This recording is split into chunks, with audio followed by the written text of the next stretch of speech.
नमस्कार.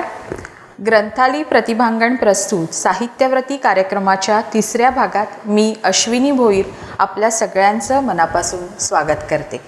साहित्यव्रतीच्या आजच्या तिसऱ्या भागात आपल्या भेटीला आलेल्या आहेत सुप्रसिद्ध कवयित्री, लेखिका आणि संशोधक डॉक्टर सिसिलिया कारवालो.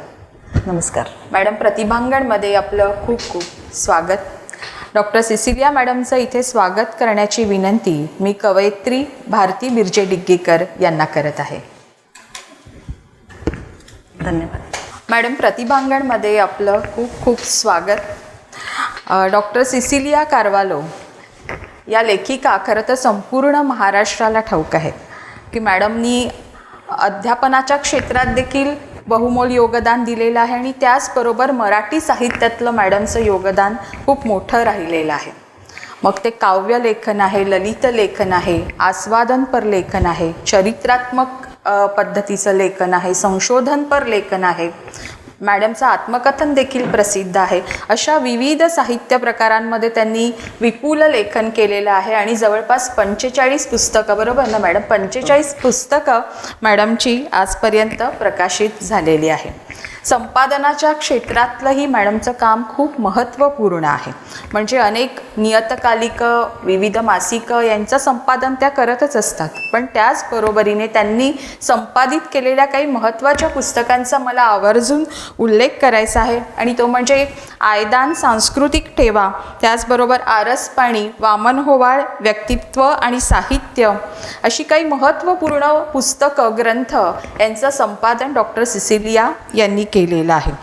महाराष्ट्र राज्य पाठ्यपुस्तक मंडळाच्या अभ्यासक्रम समितीमध्ये देखील मॅडमनी काम केलेलं आहे. म्हणजे जो अभ्यासक्रम, एकूण अभ्यासक्रमाची जी रचना आहे, अभ्यासक्रमात काय असावं, मी बरोबर सांगत असेल मला वाटतं मॅडम, या सगळ्यामध्ये आपल्या एकूण अनुभव, आपला अभ्यास आणि संशोधन यामुळे खूप छान रचनात्मक कार्य करण्यात आपला सहभाग राहिलेला आहे.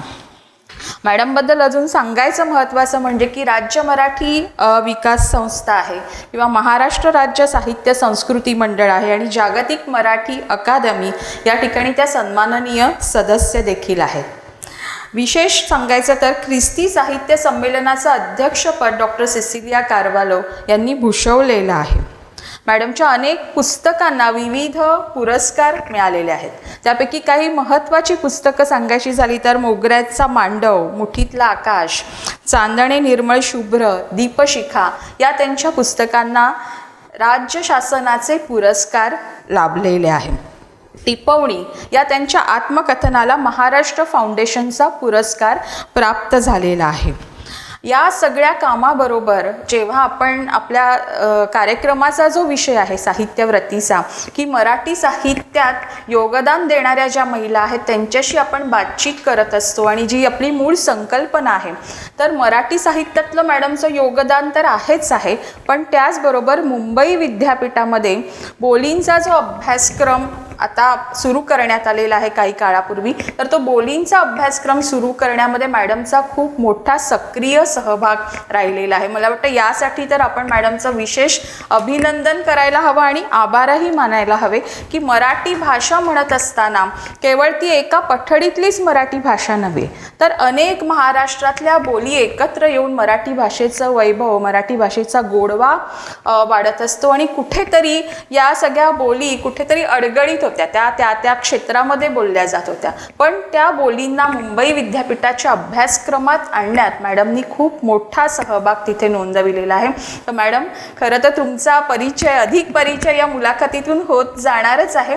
तर मी तुमचं पुन्हा एकदा स्वागत करते आणि मला वाटतं या आपल्या तुमच्या पुस्तकांबद्दल असतील, त्या पुस्तकांच्या निर्मितीबद्दल असतील, अशा अनेक गोष्टी आम्हाला आज या मुलाखतीतून तुमच्याकडून जाणून घ्यायच्या आहेत. तर मला छान वाटत असेल तुम्हाला आज आमच्या प्रतिभांगणमध्ये की ही वास्तू अतिशय सुंदर आहे. विविध कार्यक्रम होत असतात आणि त्यातला आजचा हा एक साहित्यविषयक कार्यक्रम. मॅडम, तुम्ही मूळच्या वसईतल्या आहात की तिथे तुमचा जन्म आहे, कर्मभूमी तुमची वसई राहिलेली आहे. आणि वसई म्हटलं की जसा तिथला निसर्ग सुंदर आहे त्याचबरोबर तिथली संस्कृती देखील संमिश्र आहे आणि एक लोकपरंपरेचा खूप मोठा वारसा वसईला लाभलेला आहे. आणि जेव्हा तुमच्या साहित्याचा एकूण अवकाश आपण पाहतो तर त्यात खूप महत्त्वाचं आम्हाला लगेच नजरेसमोर येतं ते म्हणजे लोकसाहित्य. तर लोकसाहित्याच्या संदर्भात तुमचा खूप अभ्यास आहे, काम केलेलं आहे आणि त्या संदर्भातली तुमची पुस्तकं देखील प्रकाशित झालेली आहे. तर पहिलाच माझ्या मनातला प्रश्न तुम्हाला असा आहे की लोकसाहित्याकडे तुम्ही कशा वळला? अश्विनी, तुझ्या प्रश्नाला उत्तर देण्याच्या आधी मला ग्रंथालयाचे खूप आभार मानायचे आहेत. वसईचा मोगऱ्याचा मांडव प्रतिभांगणामध्ये आज आपण लावलेला आहे आणि आपल्याशी संवाद करण्यासाठी बोलवलेला आहे. त्यामुळे अश्विनी, तू सुद्धा वसईमध्येच, वसईच्या परिसरामध्येच आहे. वसईला निसर्गाचा खूप छान वारसा लाभलेला आहे आणि आज त्या निमित्ताने म्हणजे प्रतिभांगणच्या निमित्ताने हा सगळाच वसईच्या निसर्गाचा, वसईच्या संवेदनशीलतेचा म्हणजे निसर्गाकडून मिळालेली आम्हाला संवेदनशीलता आणि सगळ्यात महत्त्वाचं म्हणजे की लेखनाचा वारसा आम्हाला या भूमीतून मिळालेला आहे. कारण आम्हाला कौटुंबिक अशा प्रकारची पार्श्वभूमी नाही लेखनाची. आणि अशा परिस्थितीमध्ये लोकसाहित्याचा विषय तू आधी म्हणजे तो प्रश्न आधी विचारलेला आहेस हे मला अतिशय महत्त्वाचं वाटतं. कारण लोकसाहित्य आणि बोलींचा सुद्धा संदर्भ तू आता तुझ्या परिचयामध्ये दिलेला आहेस. तर मला असं वाटतं की लोकसाहित्य जे आहे हे लोकसाहित्य म्हणजे आपल्या पूर्वजांकडून आपल्यापर्यंत आलेली आपलं सांस्कृतिक धन आहे, सांस्कृतिक संपत्ती आहे. परंतु त्या लोकसाहित्याच्या अभ्यासाकडे मी खूप उशिरा वळले आणि त्याचंही कारण असं झालं की BAला असताना एक म्हणजे माझ्या 4 भाषा फार चांगल्या होत्या शाळेमध्ये असतापासून. ते मराठी, इंग्रजी, हिंदी आणि संस्कृत हा विषय माझा होता. तर BAला जेव्हा मी इंग्रजी हा विषय अभ्यासासाठी घेतला त्यावेळेला आमच्या मराठीचे प्राध्यापक होते, प्राध्यापक प्रभाकर पाटील म्हणून.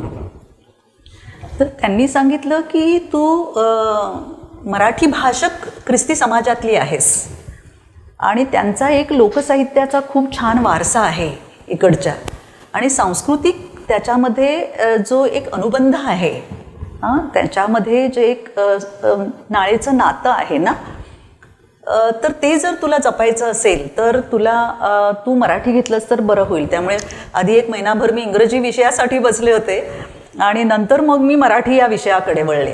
कारण कॉलेजमधलं शिक्षण हे इंग्रजी माध्यमातून झालेलं होतं. सगळ्या विषयाची उत्तरं मी इंग्रजीतून लिहिलेली होती आणि मराठी घेतल्यानंतर मी त्यावेळेला विद्यावर्धिनीच्या वर्तक कॉलेजमध्ये होते वसईतल्या. तर तिकडे त्या प्रभाकर पाटील सर त्यावेळेला आमचा वार्षिक कॉलेजचा अंक काढायचे. त्यावेळेला त्यांनी मला सांगितलं की तू लोकसाहित्यावर लिही. तर लोकसाहित्यावर लिहायचं म्हणजे नेमकं काय करायचं? तर त्यांनी मला एक खूप छान कल्पना सांगितली की त्यांनी मला सांगितलं की बायबलमधला एक उतारा घे आणि तो प्रमाण मराठीतला जो उतारा आहे हा उतारा वसईतल्या 4 बोलींच्या मध्ये अनुवाद कर त्याचा. आणि त्याप्रमाणे मी केलं. म्हणजे वाडवळीमध्ये केलं, सामवेदी बोली आहे ख्रिस्ती समाजाची त्याच्यामध्ये केलं, कोळी समाजाची वेगळी भाषा आहे आणि एक वळकर नावाचे एक बोली तिथे एक समाज आहे त्या बोलीमध्ये मी त्याचा अनुवाद केला, म्हणजे भाषांतर केलं आणि ते इतकं छान जमलं आणि तेव्हापासून तो लोकसाहित्याचा प्रवाह जो आहे तो झुळझुळत राहिला. नंतर मी महाविद्यालयामध्ये प्राध्यापक म्हणून झाले तेव्हा काही भाषांच्या प्राध्यापकांच्या बरोबर चर्चा करताना खूप वर्षांनी की बोलीभाषेचा पुन्हा विषय आला आणि त्यांनी सांगितलं की आमच्या चर्चेमध्ये असं आलं की या काळामध्ये म्हणजे ही गोष्ट मी 1985ची वगैरे सांगते की या काळामध्ये तेव्हाही काळ बदलतच होता, आज तर पूर्णपणे बदललेला आहे. तर त्यांनी सांगितलं की या काळाला जो वेग आलेला आहे त्या वेगामध्ये, त्या गतीमध्ये जर सगळ्यात जास्त काही टिकणार असेल तर ती बोलीभाषा, त्या बोलीभाषाच टिकतील. त्यावेळेला खूप त्याच्यावर विचार केला नाही, परंतु त्यावेळेला त्यांनी आणखीन एक गोष्ट सांगितली की बोली, म्हणजे आमच्या चर्चेमध्ये विषय असा निघाला की भाषेंचे हे वेगवेगळ्या विभागातून येणारे झरे असतात आणि त्याच्यातून प्रमाण भाषा निर्माण झालेली असते. आणि ते वाक्य मला इतकं आवडलं की मग आम्हाला असं वाटलं की अरे आमची बोली, मायबोली ही मराठी आहे, पण मराठीची एक बोली आहे, वाडवळी बोली आहे. आणि तेव्हापासून मी कधी म्हणजे त्याच्या आधीही कधी मी लग्न समारंभाला वगैरे कधी जात नव्हते, पण ती गाणी जी यायची ना ऐकायला, ती 3-4 दिवस सोहळे चालायचे, तर त्या बायकांचे आवाज, त्या पुरुषांचे आवाज, त्याच्यातून मला ते त्यांचे संदर्भ कळत गेले की मुलगी आईच्या घरून निघते आहे आणि सासरी जाताना काय तिची मनोवस्था असते, हे सगळं ऐकत असताना, ते गाणी ऐकत असताना मग मला एकदा असं वाटलं की ही सगळी गाणी गोळा केली पाहिजेत. आणि मी काही वयोवृद्ध असलेल्या काही महिला होत्या, त्यांना विचारून, काही मला माहिती होती, अशी सगळी गाणी मी गोळा करायला लागले. आणि एका गृहस्थांच्याकडे 1930 सालची एक वही मिळाली आणि त्याच्यामध्ये 150 लोकगीतं होती, वाडवळी लोकगीतं. तर ती सगळी घेतली आणि अशी 350 लोकगीतं मी गोळा केली आणि त्याचं हिंदोळा नावाचं पुस्तक आलं. खरं म्हणजे हौसेला मोल नसते, हां, तसं हौसेला जात धर्मसुद्धा नसतो. हां, तर मला ते लोकगीतातून कळलं आणि त्याच्यातून एक अतिशय महत्त्वाचा मुद्दा कळला की मराठी भाषक ख्रिस्ती समाज यांच्या लोकगीतांमध्ये आणि त्यांच्या शोकगीतांमध्ये सुद्धा, कारण एखादं मयत झाल्यानंतर, मृत्यू झाल्यानंतर घरामध्ये बायका रडायच्या, त्यासुद्धा गीतामध्ये रडायच्या आणि आपल्या कुटुंबाचा इतिहास सांगायच्या किंवा त्यांचे एकमेकांशी नातेसंबंध काय होते ते सांगायचे. आणि ते सगळं कळल्यानंतर मला असं वाटलं की लोकगीतं आणि शोकगीतं याच्यामध्ये हिंदू समाजाचे, धर्माचे असं मी म्हणत नाहीत, हिंदू समाजामध्ये असलेले, प्रचलित असलेल्या ज्या रीतिरिवाज आहेत, त्यांच्या प्राककथा आहेत, धर्मातील अनेक ज्या प्राककथा आहेत, प्रतीकं आहेत, प्रतिमा आहेत, या सगळ्या, आणि ख्रिस्ती समाजामध्ये सुद्धा हे येतं आहे. आणि तो एक सांस्कृतिक अनुबंध मला लोकसाहित्याचा अभ्यास करताना फार महत्त्वाचा वाटला आणि एक आंतरधर्मीय सुसंवादाचा सुरम्य सूर मला त्याच्यामध्ये ऐकू आला. मी एका गीताचा फक्त उल्लेख करते की त्या गीतामध्ये त्यांनी असं म्हटलेलं आहे की, म्हणजे ते गीत असं आहे, हां, म्हणजे मी आधी वाडवळीमध्ये मी गाऊन दाखवत नाही, पण त्याचे शब्द असे आहेत की डोंगरावरनं डेवला रे जोगी, जोगी वाजवी तेरे, जोगी वाजवी तेरे, नाना का पनकारा. म्हणजे मुलगी वयात आल्यानंतर ख्रिस्ती समाजामध्ये तिला 2 प्रश्न विचारले जातात. एक म्हणजे तुला लग्न केलं पाहिजे, करायचं आहे का, किंवा मग तुला नन झालं पाहिजे, साध्वी झालं पाहिजे, तर तुला साध्वी व्हायला जायचं आहे का, किंवा काही वेळेला मुलंच सांगायची की मला धर्मगुरू व्हायला जायचं आहे, किंवा ती बाई म्हणायची की, मुलगी म्हणायची की मला धर्मभगिनी व्हायला जायचं आहे. तर या गीतामध्ये असं सांगितलेलं आहे की एक मुलगी, तिला आईवडील विचारतात तू लग्न करायचं आहे का तुला, तर ती असं म्हणते, त्या गीतातून सांगते की डोंगरावरनं डेवला रे जोगी, जोगी वाजवी तेरे, जोगी वाजवी तेरे, वाजवी ते नाना पनकारा. मग ते तिची आई तिला विचारते की जोग्या संगे जाशील, कायंगू दुये खाशील. मग ती असं म्हणते, मी खाईन गे वडाची वडफळं. हां, मग ती म्हणते की जोग्या संगे जाशील, कैंगू दुये रेशील, म्हणजे तू मुली, दुये म्हणजे दुहिता ना, की तू कुठे राहशील. तर ती असं म्हणते की मी रेईन गे वडाच्या झाडाखाली. नंतर तो तिसरा प्रश्न असा विचारतो की जोग्या संगे जाशील, काय ग दुये पांघरशील, काय ग दुये वापरशील, असं म्हणजे कपडे कोणते वापरशील. तर ती मुलगी असं म्हणते की मी लेई नगे गोणीची गोंडपाट. आता हे गीत असं आहे, हां, याच्यामध्ये सांस्कृतिक अनुबंध बघा किती सुंदर आलेला आहे. पहिला प्रश्न असा आहे की इथे शंकर आणि पार्वतीचा पौराणिक जो संदर्भ आहे तो दिसतोय. कृष्ण आणि राधा यांचा संदर्भ दिसतोय आणि ख्रिस्त आणि त्याचे अनुयायी म्हणजे त्याला नन किंवा प्रिस्ट होणं, धर्मगुरू किंवा धर्मभगिनी होणं. तर आता ती मुलगी असं म्हणते, आई असं म्हणते की तू जोग्याबरोबर जाशील, काय करशील.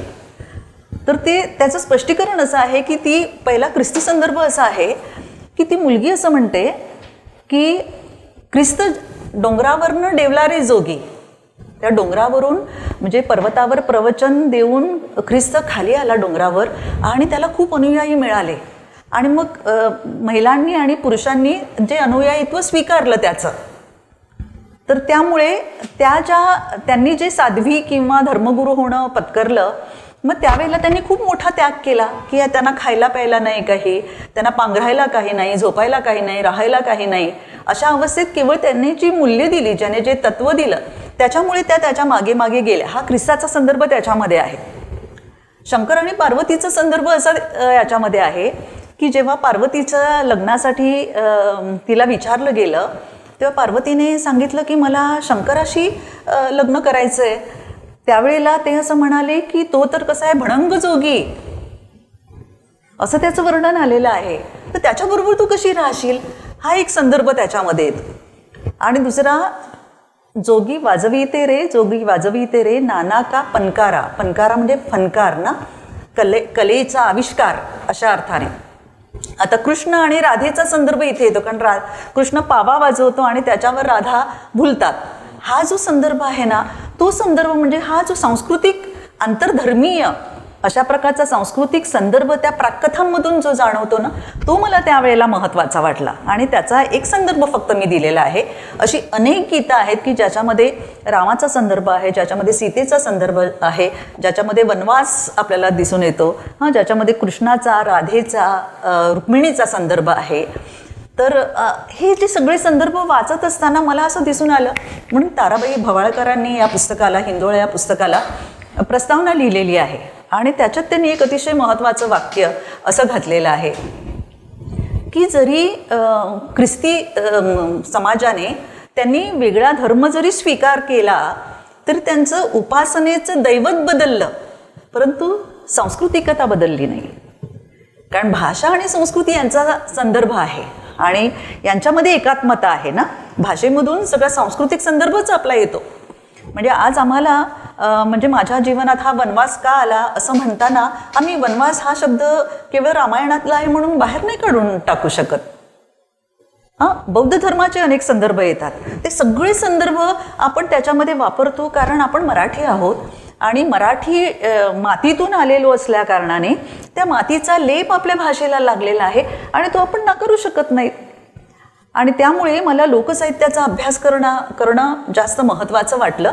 आणि आजही मला बोलींचा अभ्यास करताना, कारण त्याच्यातून लोकभाषेतूनच बोली आलेल्या ज्या आहेत, त्या बोलींचा अभ्यास करताना मुंबई विद्यापीठामध्ये जेव्हा मी मंडळाची मराठी विभागाच्या मंडळाची जेव्हा मराठी भाषेच्या अभ्यासक्रम तयार करण्यासाठी मी अध्यक्ष ज्या वेळेला होते त्यावेळेला मग मी असा विचार केला की वेगवेगळ्या खेड्यापाड्यातून विद्यार्थी येत आहेत, कोकणातून आलेले विद्यार्थी आहेत, देशावरचे विद्यार्थी आहेत, म्हणजे विदर्भातले विद्यार्थी आहेत, मराठवाड्यातले विद्यार्थी आहेत, वसईतले विद्यार्थी म्हणजे कोकणाचा भाग आला.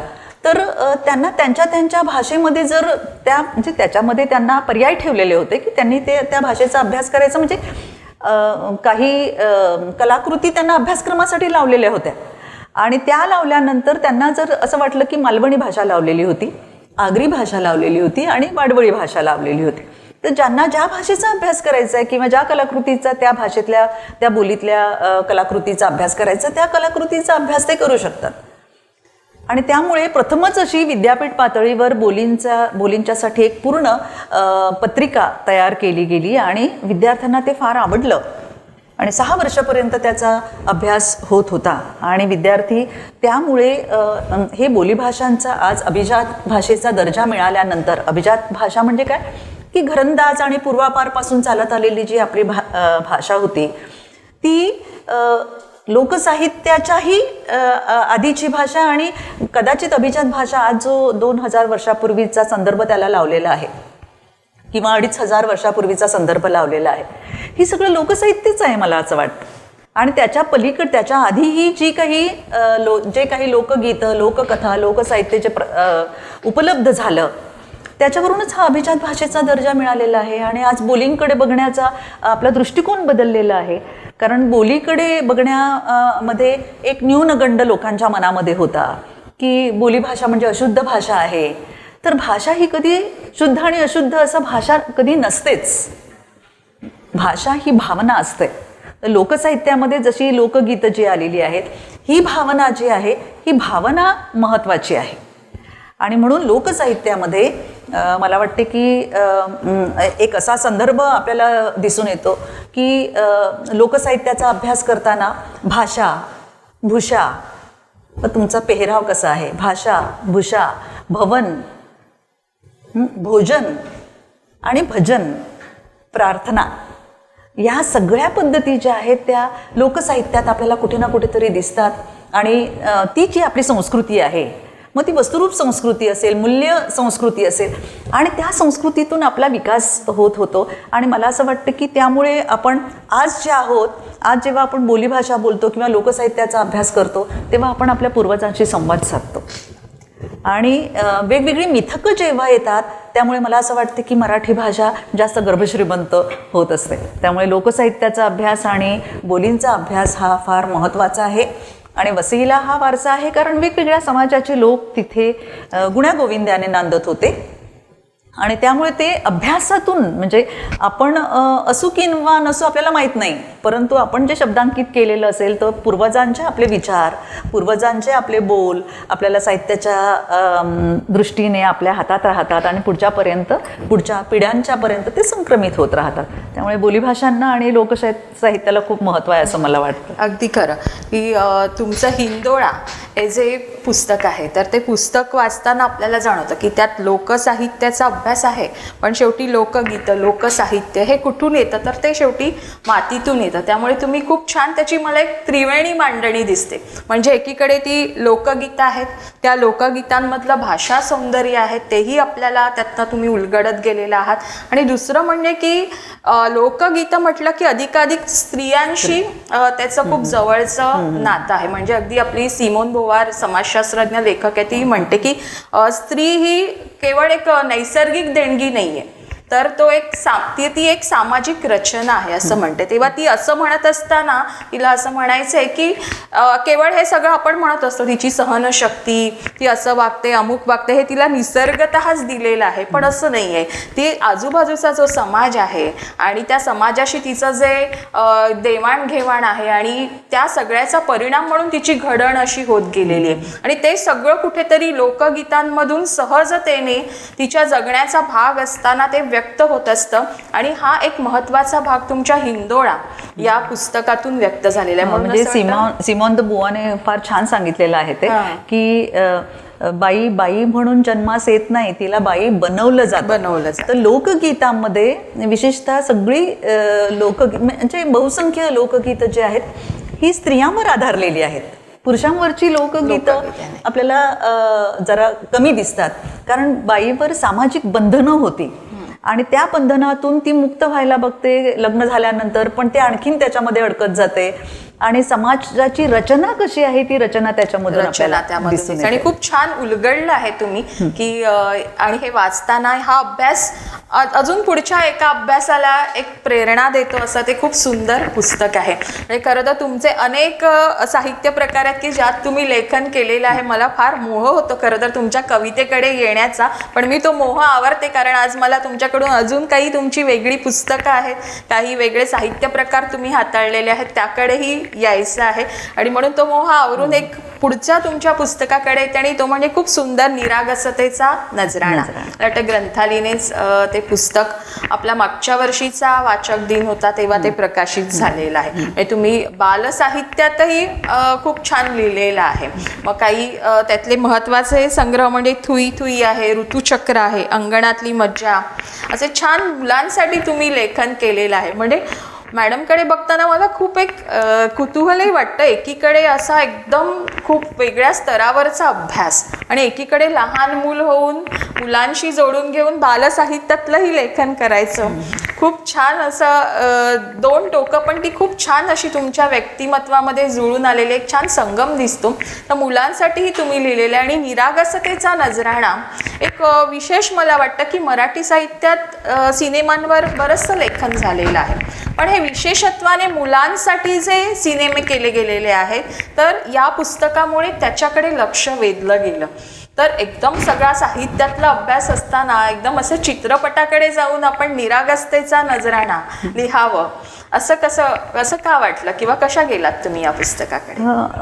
हे काही ठरवून वगैरे केलं होतं असं मला वाटत नाही. आणि मला असं वाटतं की काळाची सुद्धा काही मागणी असते. म्हणजे बघा की पूर्वी आपण अंगाई गीतं गाऊन लहान मुलांना झोपवायचं नाहीत, निजवायचं ना. नीज आणि झोप याच्यामध्ये सुद्धा खूप फरक आहे असं मला वाटतं.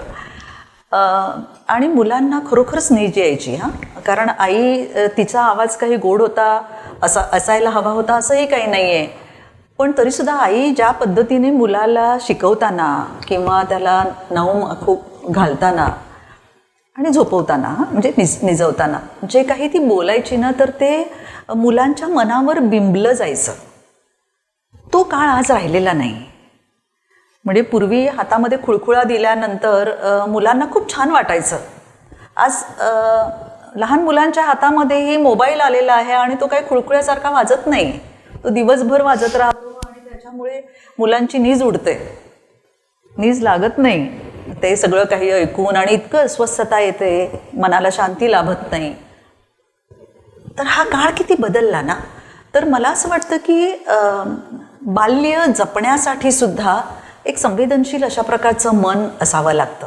त्यामुळे मला आठवतं की सरोजिनी वैद्य बाईंनी माझ्या पंडिता रमाबाई हे त्यांच्याकडे मी MPhil केलं त्यावेळेला मी जो प्रबंध लिहिला, तर त्यावेळेला त्यांनी मग तो प्रबंध पुस्तक रूपाने प्रसिद्ध झाला. त्यावेळेला डॉक्टर सरोजिनी वैद्य मला MAच्या वर्गामध्ये शिकवायला होत्या आणि MPhilच्या माझ्या मार्गदर्शक होत्या. त्यांनी खूप छान असं माझ्या पुस्तकाला प्रस्तावना लिहिताना एक परिच्छेद असा लिहिलेला आहे की त्यावेळेला 1985मध्ये माझा एक कविता संग्रह प्रसिद्ध झाला होता आणि 88मध्ये माझा एक ललित गद्य संग्रह प्रसिद्ध झाला आणि 90ला माझं हे पुस्तक प्रसिद्ध, 88लाच माझं MPhil झालं आणि माझा प्रबंध मी सादर केला आणि 90ला त्याचं पुस्तक निघालं. तर त्यावेळेला सरोजिनी वैद्यांनी एक छान वाक्य लिहिलेलं आहे की आधी तुझा कविता संग्रह प्रसिद्ध झाला, आता नंतर तुझा ललित गद्य संग्रह प्रसिद्ध झाला आणि आता हे संशोधनात्मक स्वरूपाचं पुस्तक येतं आहे तुझं. तर जितकं वेगवेगळ्या वाङ्मय प्रकारात तू लिहिशील तितकं तुझं व्यक्तिमत्व समृद्ध होईल, असं त्यांनी एक वाक्य लिहिलेलं आहे. मला आज त्याचा तू बोलत असताना मला ते आठवलं, ते अशासाठी की बालसाहित्याविषयी मी ठरवून लिहिलं नाही, परंतु माझ्या भाचरांच्या बरोबर वावरत असताना, घरामध्ये लहान मुलं असताना मला एकदम असं वाटायचं की याला त्याच्या बोबड्या बोलामध्येच सांगितलं तर तो काही बोबडंच बोलेल असं नाही, पण त्याला त्याच्या भाषेत सांगितलं तर त्याला लवकर कळेल. म्हणजे त्याला आपण काऊ, माऊ, चिऊ असं जेव्हा सांगतो त्यावेळेला त्याचा परिचय होतो. आपण भातसुद्धा मऊ करून सांगतो, काऊ, चिऊ, माऊ, मऊ हे सगळं मऊ, भाषा मऊ करून आपण सांगतो. त्याला खाणंसुद्धा मऊ करून सांगतो. तर त्यांच्या भाषेत लिहावं असं मला वाटलं आणि नंतर मग थुई थुई नावाचा एक छोटासा कविता संग्रह प्रसिद्ध झाला. नंतर आणखीन अंगणातली मज्जा नावाचा कविता संग्रह प्रसिद्ध झाला. सवंगडी नावाचं बाल येशूच्या जीवनावरील 4 कथा आहेत त्याच्यामध्ये आणि त्या कथासुद्धा अशा आहेत की झाडं एकमेकांशी बोलतात, प्राणी एकमेकांशी बोलतात, रेनडियर बोलतो त्यांच्याशी आणि ख्रिस्त जन्माचा संदेश काय आहे तो ते प्राणी बोलतात, पक्षी बोलतात असं सांगितलेलं आहे. कारण आपण लहान मुलांना आधी आपल्याशी संवाद करत असताना त्यांना आपली भाषा येत नाही आणि म्हणून आपण पक्षी दाखवतो आणि पक्ष्यांच्या किलबिलाट ऐकायला त्यांना पक्ष्यांची भाषा समजते, माऊची भाषा समजते, कुत्तूची भाषा समजते, कुत्र्याची भाषा समजते. तर तिथे हे सगळं मूकपणे चाललेलं असतं तरी त्यांना ते समजतं. म्हणून मग त्यांच्या पातळीवर येऊन जेव्हा आपल्याला बोलावं लागतं त्यावेळेला आपोआपच त्याच्यातून एखादी कथा किंवा कविता अशी निर्माण होत असते. तर लहान मुलांच्या संदर्भात हे जे आकर्षण जे मला वाटत होतं ते म्हणजे की त्यांच्या चेहऱ्यावरचा निरागसपणा, म्हणजे त्यांचं मन किती निरागस आहे, निरभ्र आहे, निर्मळ आहे, किती पवित्र आहे हे त्यांच्या चेहऱ्यावर दिसतं. त्यांचे नितळ असे डोळे, त्याच्यात आपलंच प्रतिबिंब आपल्याला दिसायला लागतं. तर मला असं वाटलं की जेव्हा मी लहान जागतिक स्वरूपाचे बालकांवरील चित्रपट बघितले त्यावेळेला मला असं वाटलं त्याच्यातल्या म्हणजे मला वाटतं की 10 आपल्याकडून ग्रंथालयानेच प्रकाशित केलेला निरागसतेचा नजराणा आहे की त्याच्यामध्ये 1921 साली चार्ली चॅप्लिनचा the kid cinema, the kid म्हणजे लहान बाळ, हा सिनेमा प्रकाशित झाला होता. आणि 2021 साली जेव्हा त्याला 100 वर्ष झाली त्यावेळेला मग मी असं ठरवलं की द किडपासून 100 वर्षातले वेगवेगळ्या भाषातले आणि वेगवेगळ्या देशातले सिनेमे लहान मुलांवरचे आहेत ते आपण बघावेत. आणि त्यांच्या चेहऱ्यावरची निरागसता त्या लेखकांनी आणि त्या दिग्दर्शकांनी कशी टिपलेली आहे आणि विशेष म्हणजे त्याच्यामध्ये लहान बालकांनीच कामं केलेली आहेत, ती कशी केली असतील 100 वर्षापूर्वी आणि 100 वर्षामध्ये, हे टिपावं असं वाटलं मला. आणि त्याच्यामध्ये मग मी चार्ली चॅप्लिन असेल, त्याचं द किड आहे किंवा सत्यजित रेंचा आणि चार्ली चॅप्लिनचा हा मूक चित्रपट आहे 1921 साली. काहीच शब्द नाहीत पण त्या भावना आणि त्यांचं एकूण जो अभिनय आहे त्या अभिनयातून त्यांनी आपल्याला सर्व कळायला लागतं. म्हणजे आपण त्या बालकाच्या पातळीवर जातो, त्या चार्ली चॅप्लिनच्या पातळीवर जातो की त्याला ते एक अनाथ बालक मिळतं आणि त्याला तो कसं वागवतो आणि नंतर त्याला त्या बालकाचा लळा लागतो आणि नंतर त्याचं कसं संगोपन करतो, हे सगळं बघत असताना आपल्याला आपल्या मनातल्या सगळ्या संवेदना बालकांच्या संदर्भातल्या जाग्या होतात. सत्यजित रे यांचा टू नावाचा 8 मिनिटाचा चित्रपट आहे, लघुपट आहे, तोही मूकपट आहे. तर त्याच्यामध्ये एक श्रीमंत घरातला मुलगा आणि एक गरीब घरातला मुलगा, झोपडीत राहणारा मुलगा, तर तो 2-3 मजल्या उंचावर राहणारा आहे, हा मुलगा झोपडीमध्ये राहणारा आहे, हा पतंग उडवत खेळतोय आणि तो तिथे इलेक्ट्रॉनिक्स म्हणजे त्या काळामध्ये कदाचित असेल कारण तो 1964 साली आलेला चित्रपट आहे. आणि त्याच्यामध्ये तो मुलगा ती विजेवर चालणारी गाडी चालवतोय पण तो अस्वस्थ आहे आणि तो ती खिडकीतून बघतो का हा मुलगा पतंग आरामात उडवतोय आणि मजा लुटतोय आणि त्याला त्या गाडीची मजा नाही लुटता येत. तर हे फक्त एवढंच चित्रण नाही आहे, हे श्रीमंत आणि गरीब, आर्थिकदृष्ट्या श्रीमंत असलेली राष्ट्र, विकसित राष्ट्र आणि विकसनशील अशा प्रकारची राष्ट्र, गरीब राष्ट्र, त्यानंतर मनामध्ये असलेला द्वेष आणि दुसरीकडे असलेलं प्रेम, म्हणजे ह्या संदर्भात वेगवेगळ्या पातळ्यांवरून हा चित्रपट आपल्याला उलगडत जातो. आणि तो मुलगा जो आहे ना, इथे हा मुलगा पावा वाजवायला लागतो आणि त्याचे सूर इतके सुमधूर वाटायला लागतात आणि त्याला बघितल्यानंतर तो जो मुलगा आहे ना वरती खेळणारा, तो मोठमोठ्याने ट्रम्पेट वाजवायला लागतो आणि त्याची सूर त्याला जुळत नाहीत. तर एका बाजूला कर्कशपणा आणि दुसऱ्या बाजूला सुमधुरपणा, एका बाजूला गोंगाट आणि एका बाजूला मानसिक शांती निसर्गाच्या सहवासात असल्यानंतर आणि निसर्गापासून दूर गेल्यानंतर काय, याचा परस्पर संबंध जो आहे ना तो त्या चित्रपटामध्ये दिलेला आहे.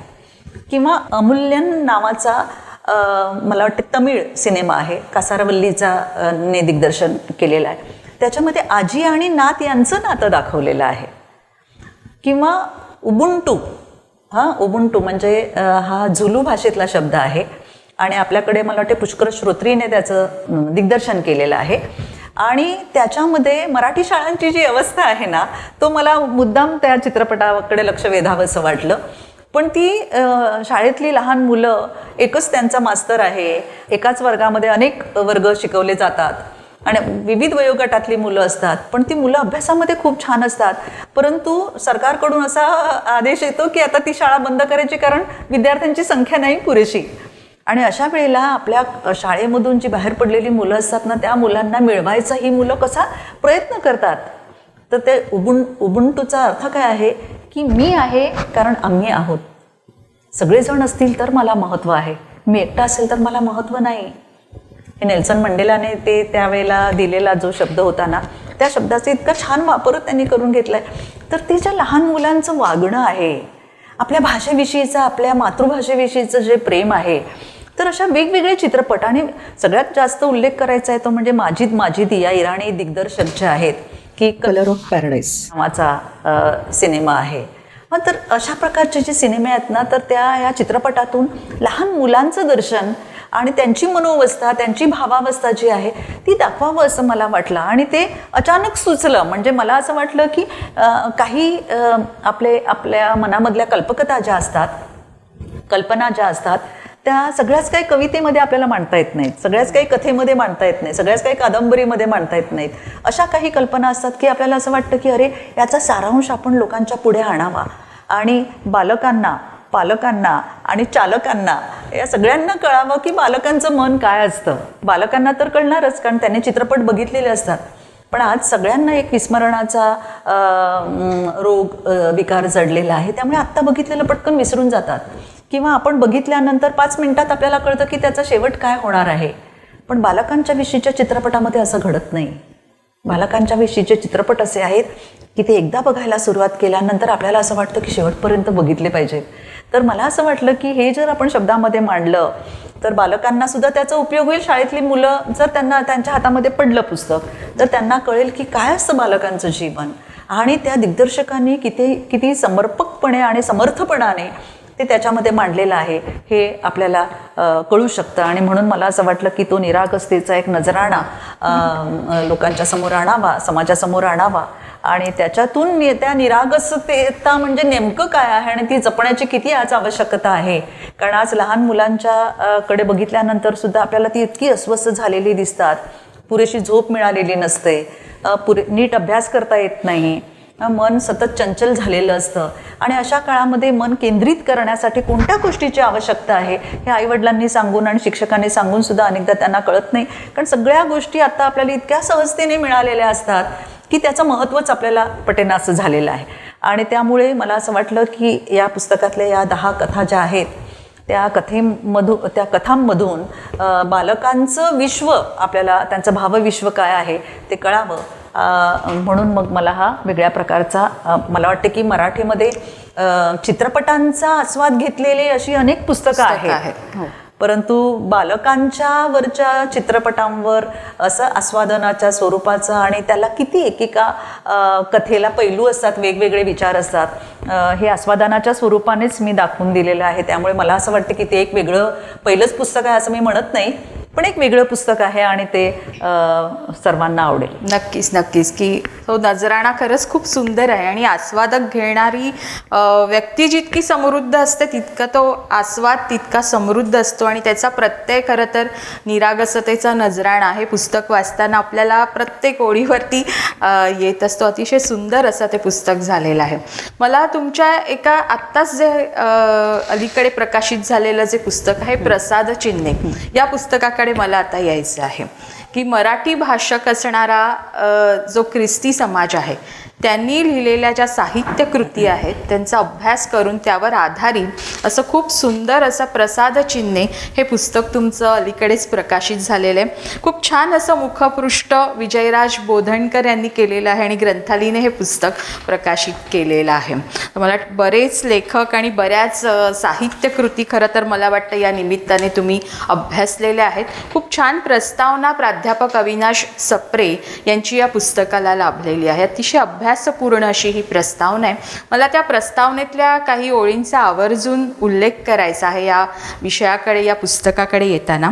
ते आपल्या प्रस्तावनेत असं म्हणतात, फादर स्टीफन्सच्या ख्रिस्तपुराणचा किंवा बाबा पद्मनजींच्या यमुना पर्यटन कादंबरीचा, रेव्हरंड नारायण वामन टिळक यांच्या ख्रिस्तायन आणि काव्याचा, लक्ष्मीबाई टिळकांच्या स्मृतिचित्रेचा उल्लेख मराठी साहित्यात केला जातो. Father Francis Dibrito, Cecilia Carvalho, Niranjan Ujgare अशी आणखी काही नावे अपवाद म्हणून लक्षात येतात. या पार्श्वभूमीवर सिसिलिया कार्वालो यांनी मराठी भाषक ख्रिस्ती लेखकांच्या लेखनाचा प्रसाद चिन्हेमधून करून दिलेला विस्तृत परिचय अत्यंत महत्त्वाचा आहे. या लेखकांनी मराठी भाषा आणि साहित्याला दिलेले योगदान किती भरीव आणि मौल्यवान आहे ते प्रसाद चिन्हेमधील लेखन वाचल्यावर लक्षात येते.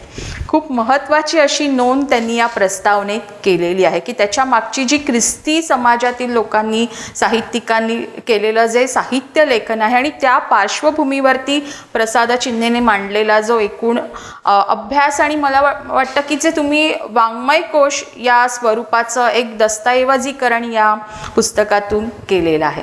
तर इतका सगळा अभ्यास आणि हे आपण प्रसाद चिन्हेकडे तुम्ही आलेला आहात आणि हे सातत्याने बरंच अभ्यासाअंती आलेलं लेखन आहे. तर या पुस्तकाच्या निर्मितीबद्दल आम्हाला नक्कीच ऐकायला आवडेल. प्रसाद चिन्हे या शीर्षकापासूनच मला खरं म्हणजे सुरुवात करावी लागेल.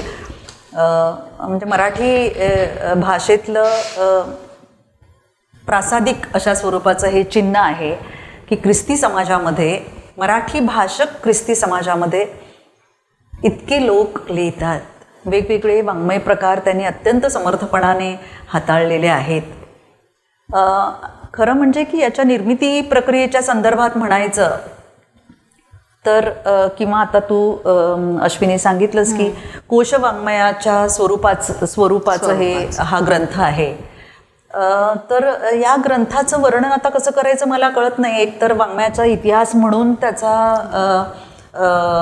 त्याचा समावेश करावा लागेल. कोश वाङ्मय सगळं एकत्र आणलेलं आहे म्हणून त्याचा उल्लेख करावा लागेल. ऐतिहासिक दस्तावेज म्हणून त्याचा उल्लेख करावा लागेल. आणि मला तर असं वाटतं की एक संपूर्ण ग्रंथालय आहे ते. म्हणजे आपल्या वैयक्तिक ग्रंथालयात जशी 501 पुस्तकं असावीत तर मी 484 पुस्तकांचा सारांश म्हणजे वाचून ती पुस्तकं त्याचा सारांश आणि वेगवेगळ्या प्रकारची म्हणजे वेगवेगळ्या साहित्य प्रकार जे हाताळलेले आहेत मराठी भाषक ख्रिस्ती समाजातील लेखकांनी ती पुस्तकं हातात धरून म्हणजे तो पुरावा हातात असल्याशिवाय लिहायचं नाही असंच मी ठरवलेलं होतं. परंतु ही प्रेरणा कशी मिळाली तर यशवंतराव चव्हाण मुक्त विद्यापीठ नाशिकचं यांनी त्यांच्या 2020च्या बदललेल्या धोरणानुसार त्यांनी अभ्यासक्रमामध्ये ख्रिस्ती साहित्य, मुस्लिम साहित्य, जैन साहित्य, बौद्ध साहित्य असं साहित्य अभ्यासक्रमात लावलेलं आहे. तर त्यावेळेला तिकडच्या त्यांच्या कुलगुरूंनी आणि तिकडचे सचिव आणि त्यांच्या मराठी विभागातल्या सर्वांनी मला त्यांनी सांगितलं, म्हणजे त्यांनी त्यांच्या सभा झालेल्या असतील, बैठकी झाल्या असतील त्याच्यामध्ये, तर ते असं म्हणाले की ख्रिस्ती साहित्यावर लिहिण्यासाठी आमच्याकडे एकच नाव आहे आणि ते म्हणजे सिसिलिया कार्व्हालो. तर हे त्यांनी सांगितल्यानंतर मला जरा भीती अशी वाटली, एक धडकी भरली की ख्रिस्ती साहित्यावर मी लिहायचं आणि त्यांनी काही घटक दिलेले होते, त्या घटकावर लिहायचं म्हणजे खूप मोठं काम आहे आणि त्यांना ते 1.5 महिन्यामध्ये करून पाहिजे होतं. गेल्या वर्षी 2024 साली त्यांनी बरोबर 15 एप्रिलला मला सांगितलं आणि 15 एप्रिल, मे आणि जूनच्या मेच्या 31 तारखेला त्यांना करून द्यायचं होतं. तर हे सगळं बघितल्यानंतर मला आधी प्रश्न असा निर्माण झाला की ख्रिस्ती साहित्य म्हणजे नेमकं काय? साहित्य ख्रिस्ती कसं काय असू शकतं? साहित्य, धर्म आणि साहित्य यांचा संबंध कसा काय असू शकतो? म्हणजे हिंदू साहित्य असं आपण म्हणतो का? मुस्लिम साहित्य असं आपण म्हणतो? हिंदू साहित्य असं म्हणत नाहीत, ख्रिस्ती साहित्य म्हणतो, बौद्ध साहित्य म्हणतो, मुस्लिम साहित्य म्हणतो. तर धर्माचा लेप का आलेला आहे याला? तर धर्म आणि साहित्य यांचा, धर्म आणि भाषा यांचाही तसा प्रश्न नाही आहे. म्हणजे ख्रिस्ती असलेल्या म्हणजे धर्म ज्याचा ख्रिस्ती आहे किंवा उपासना धर्म ज्याचा ख्रिस्ती आहे त्यांनी मराठीत लिहायचं नाही का? मग साहित्य म्हणजे साहित्यच असतं, मग ते मराठी साहित्य का नाही? किंवा असं तरी म्हणायला पाहिजे की मराठी भाषक ख्रिस्ती समाजाचं साहित्य, पण ख्रिस्ती साहित्य हेच अभ्यासक्रमात लावलं. बरं, तो एक प्रश्न उपस्थित झाला. दुसरा प्रश्न असा उपस्थित झाला की बौद्ध साहित्य, दलित साहित्य म्हणजे शाहू फुले आंबेडकरी स्वरूपाचं साहित्य किंवा मुस्लिम साहित्य, हे जे घटक केलेले होते त्यांची आधीची पुस्तकं निघालेली आहेत, त्यांचे ग्रंथ निघालेले आहेत आणि ते सैद्धांतिक स्वरूपाचं, म्हणजे साहित्य म्हणजे नेमका काय, बौद्ध साहित्य म्हणजे काय, मुस्लिम साहित्य म्हणजे काय, किंवा दलित साहित्य म्हणजे काय, हे सैद्धांतिक स्वरूपाची पुस्तकं याआधी बरीच निघालेली होती. परंतु ख्रिस्ती साहित्यावर सैद्धांतिक स्वरूपाचं पुस्तकच निघालेलं नव्हतं. त्याच्या आधी 2 पुस्तकं आलेली होती. ते एक म्हणजे गंगाधर मोर्जे यांचं ख्रिस्ती साहित्य या नावाचं एक पुस्तक प्रसिद्ध झालेलं आहे. परंतु सुरुवातीपासून तर मला वाटते की 1960 पर्यंतचं, त्याच्यानंतरचं जे साहित्य आहे त्याचा काहीच उल्लेख नव्हता आणि त्याच्यामध्ये ख्रिस्ती साहित्य म्हणजे काय याची व्याख्या केलेली नाही आहे. तर गंगाधर मोर्जेंनी त्या पुस्तकामध्ये असं सांगितलेलं आहे की हा ख्रिस्ती वाङ्मयाचा इतिहास नाही, मराठी ख्रिस्ती वाङ्मय असं त्याच्या पुस्तकाचं नाव आहे, पण हा ख्रिस्ती वाङ्मयाचा इतिहास नाही. का नाही? कारण हे याच्यामध्ये धार्मिक स्वरूपाचं साहित्य सुद्धा आहे आणि साहित्य म्हणजे ज्याला साहित्यिक मूल्य आहेत ते साहित्य आपण समजतो. धार्मिक स्वरूपाच्या साहित्यामध्ये म्हणजे आता समजा की संत ज्ञानेश्वरांची ज्ञानेश्वरी घेतली तर त्याला धार्मिक मूल्य पण आहे आणि त्याला साहित्यिक मूल्य पण आहे. आणि मराठी विषयाचा अभ्यास करताना आपल्याला हिंदू धर्मीयांचे, हिंदू समाजातून आलेले जे धर्मग्रंथ आहेत, रामायण, महाभारत, महाभारतावरच्या टीका, रामायणावरची विविध अशा स्वरूपाची रामायणं किंवा त्यांच्या ओवी, अभंग हे जे काही आहेत किंवा स्तोत्र जी आहेत त्या सगळ्यांचाच अभ्यास करावा लागतो आणि त्याच्यामधलं साहित्यिक मूल्य आपण निवडतो आणि त्याच्यावर आपण अभ्यास करतो आणि धर्म आणि साहित्य यांचाही एकाच वेळेला आपल्याला अभ्यास करता येतो. इंग्रजी साहित्याचा अभ्यास करणारे जे असतात ना त्यांना बायबलचा अभ्यास करावा लागतो. जॉन मिल्टन, कवी मिल्टन याचं पॅराडाईज लॉस्ट आणि पॅराडाईज रिगेन हे बायबलवर आधारित आहे. तर अशा प्रकारची जी पुस्तकं आहेत किंवा शेक्सपियरचं नाटकं जरी बघितली त्याच्यामध्ये ख्रिस्ती मूल्य आहेत किंवा बायबलवर आधारित अशा प्रकारची नाटकं, कादंबऱ्या वगैरे जे आहेत त्याचा अभ्यास करावा लागतो. त्यामुळे मग माझ्या मनात असा विचार आला की एकतर आपल्याला साहित्यिक मूल्य अशा प्रकारची घेतली पाहिजेत आणि तसा इतिहास काही आलेला नाही आहे मराठी साहित्यात.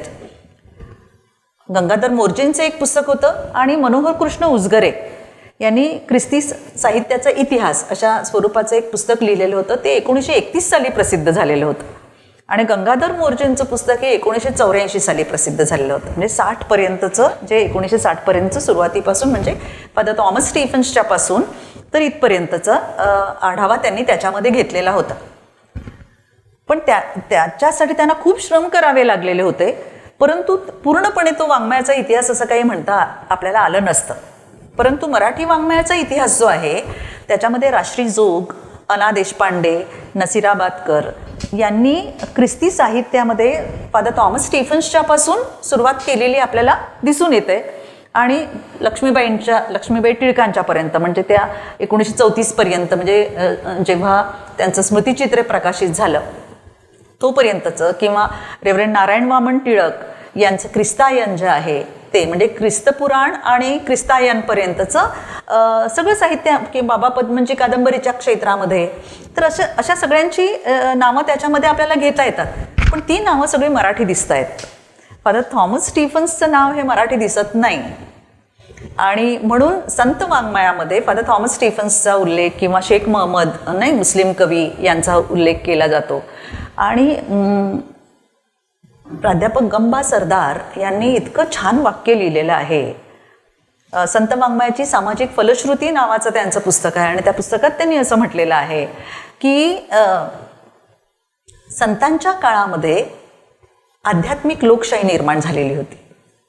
कारण सगळ्या जाती धर्माचे लोक लिहित होते, वेगवेगळ्या समाजाच्या वेगवेगळ्या थरातले लोक लिहित होते. त्याच्यामध्ये संत वाङ्मयामध्ये मग शेख महम्मदाचाही उल्लेख आलेला आहे आणि फादर थॉमस स्टीफन्सचा, कारण 17व्या शतकापर्यंतचं ना फादर थॉमस स्टीफन्सचं ख्रिस्तपुराण हे 17व्या शतकातलं आहे. 1616 लिहून पूर्ण झालं आणि 1619 फादर थॉमस स्टीफन्स मरण पावले. तर हे 17व्या शतकापर्यंतचं आलं. म्हणजे ज्या वेळेला पंडित कवी आपल्याकडे लिहित होते, मुक्तेश्वर लिहित होते, संत एकनाथांचा नातू मुक्तेश्वर ते लिहित होते, तो कालखंड आहे. आणि त्यामुळे तो जो कालखंड आहे हा आध्यात्मिक लोकशाहीचा कालखंड आहे असं त्यांनी म्हटलेलं आहे. मला आता असं वाटतं की आजच्या काळामध्ये गंबा सरदारांनी त्यावेळेला जी आध्यात्मिक लोकशाही सांगितली ती सुरुवातीपासून आपण आजपर्यंत जर आपल्याला असं दिसून येतं की या 800 वर्षानंतर एक सांस्कृतिक लोकशाही निर्माण झालेली आहे. सांस्कृतिक लोकशाही म्हणजे मराठी भाषक मुस्लिम लिहित आहेत, मराठी भाषक ज्यू लिहित आहेत, मराठी भाषक ख्रिस्ती लिहित आहेत, मराठी भाषक जैन लिहित आहेत. तर हे वेगवेगळ्या समाजातले लोक जे आहेत त्यांनी जरी वेगळ्या धर्माचा स्वीकार केलेला असला तरी त्यांची मातृभाषा मराठी आहे आणि मराठीतून ते लिहित आहेत. त्यामुळे मग मला जेव्हा त्यांनी सांगितलं की सैद्धांतिक स्वरूपाचं सगळं लिहावं लागेल तेव्हा मी त्याच्या व्याख्येपासून सुरुवात केली की ख्रिस्ती साहित्य म्हणजे नेमकं काय. तर ज्याप्रमाणे आपण एखादं नृत्य असेल ना तर ते हिंदू नृत्य आहे, ते ख्रिस्ती नृत्य आहे, ती चित्रकला जी आहे, चित्रकला शिल्पकला ही हिंदू शिल्पकला, ही हिंदू चित्रकला आणि हे नृत्य तसं वेगळ्या धर्माचं आहे असं आपण म्हणत नाहीत. तसं त्याला लेप नाही लावलेला. म्हणजे एखादी ख्रिस्ती मुलगीसुद्धा नर्तकीसुद्धा कथकली करू शकते, लावणी करू शकते. तर त्यामुळे तसं म्हणजे जसं कलांना कोणत्याही धर्माचा आणि भाषेचा अडसर निर्माण होत नाही आणि तो जर करत असू तर मग आपण फार करंटे आहोत असं आपल्याला म्हणावं लागेल. तर मला जेव्हा हे सैद्धांतिक स्वरूपाचं लेखन करावं असं वाटलं त्यावेळेला मी ते केलं. त्यांना जी 4 प्रकरणं 4 घटक हवे होते ते मी त्यांना लिहून दिले. त्याच्यामध्ये एक वैचारिक स्वरूपाचं लेखन होतं, त्याच्यामध्ये कवितेवर लेखन होतं, त्याच्यामध्ये कथा आणि आत्मकथनं ख्रिस्ती समाजातली लेखकांनी काय काय केलेलं आहे त्यांचं योगदान त्या संदर्भात त्यांनी मला लिहायला सांगितलं होतं आणि एक सैद्धांतिक भाग. तर असे घटक दिले होते, त्या घटकांवर मी लिहून दिलं आणि तिकडच्या परीक्षकांनी जेव्हा ते वाचलं तेव्हा ते असं म्हणाले की हे फारच चांगलं झालेलं आहे. तर म्हणे सिसिलिया तुला आणखी जे वाङ्मय प्रकार आहेत की जे याच्यामध्ये आलेले नाहीत त्याच्यावर तुला लिहिता येऊ शकेल तर तू स्वतंत्रपणाने ते काम करू शकतेस. आणि मी तसा विचारच केलेला नव्हता. मग मला असं वाटलं की याच्यामध्ये पथनाट्य लिहिलेली आहेत, लोकसाहित्यावर लिहिलेलं आहे, संशोधनात्मक स्वरूपाचं लिहिलेलं आहे, कादंबरी विभाग आहे, नाटक आहेत आणि खूप मोठा हा व्याप आहे. त्याच्यावर लिहायचं तर पहिलं आपल्याकडे भांडवल असलं पाहिजे आर्थिक दृष्टिकोनातून. त्याच्यासाठी एक संपूर्ण वर्ष घालवण्यासाठी आपल्याकडे शारीरिक आणि मानसिक निरोगीपणा असला पाहिजे. आणि दुसरं असं म्हणजे सकारात्मक दृष्टी असली पाहिजे.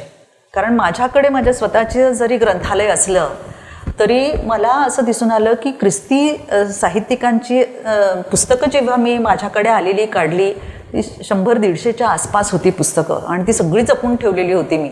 म्हणजे फादर थॉमस स्टीफन्सच्या ख्रिस्तपुराणापासून शांताराम बंडेलूंनी त्याचं संपादन केलं होतं तेव्हापासूनची सगळी पुस्तकं तर आत्ताच्यापर्यंतची सगळी पुस्तकं माझ्याकडे होती. त्याच्यातली धार्मिक पुस्तकावर लिहिण्याची काही शक्यता नव्हती कारण त्याच्यामध्ये नवीन काहीच सांगितलेलं नव्हतं. त्यामुळे मी असा स्वतः एक निकष लावला की फक्त मला ख्रिस्ती साहित्यावर जसं मुक्त विद्यापीठाने लिहायला सांगितलं तसं आता फक्त साहित्यिक निकष समोर ठेवून आपण लिहावं. आणि म्हणून मी नाटकं कादंबऱ्या जे धार्मिक स्वरूपाचं होतं ते सगळं बाजूला काढलं आणि फक्त साहित्यिक मूल्य असलेल्या कादंबऱ्या, नाटकं, पथनाट्य, लोकसाहित्य, कोशवाङ्मय असं वेगवेगळ्या प्रकारचं. आणि त्यांना मी 4 प्रकरणं करून दिली होती आणि त्यानंतर आणखीन 16 प्रकरणं मी लिहिली. पण एक संपूर्ण वर्ष गेलं. दिवसाचे 8 तास मी पहाटे 3 वाजता उठून मी सगळं काम करत होते किंवा रात्री जागत पहाट उजाडत होती 3 वाजत होते. पण मी हातामध्ये पुस्तक म्हणजे मिळवण्याचा मी अनेक त्या निमित्ताने महाराष्ट्रातल्या वेगवेगळ्या ग्रंथालयांना मला भेटी देता आल्या. त्यामुळे ग्रंथालयांची अवस्था काय आहे तेही मला बघता आलं. आणि मग हे सगळं गोळा केल्यानंतर मी ते वाचून संपूर्ण पुस्तक वाचून चरित्र आत्मचरित्र हेही त्याच्यामध्ये होतं. तर हे सगळे वाङ्मय प्रकार त्याच्यामध्ये मी घेतले आणि 20 प्रकरणं मी तयार केलेली आहेत. आणि ते आणून मला म्हणजे मी कृतज्ञता व्यक्त करते की इतकं मोठं पुस्तक त्याची किती पानं होतील किती पृष्ठ होतील मला काही माहिती नव्हतं. परंतु मी बैठक मारून आणि अनेक प्रकारच्या कौटुंबिक अडचणी आपल्या असतात त्या सगळ्या सांभाळून, माझे अनेक व्याप आणखीन सांभाळून मला हे पुस्तक पूर्ण करता आलं.